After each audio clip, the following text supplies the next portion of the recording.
Today's video will guide you on how to remove drop-down lists in Excel. As you can see, this is a drop-down list.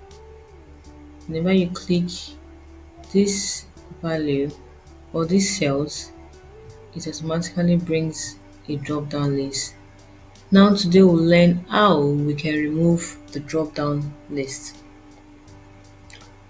To remove the drop-down list, you click on the cells that contains the drop-down list.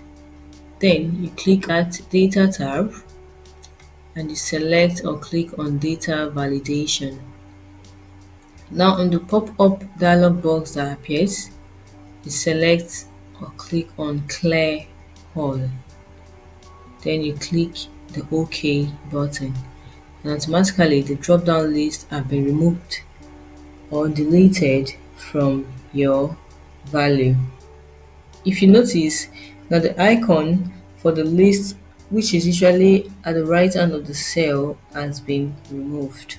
So that is how you easily remove drop-down lists in Excel. Thank you for watching the video. Please like and subscribe for more useful content. Bye guys.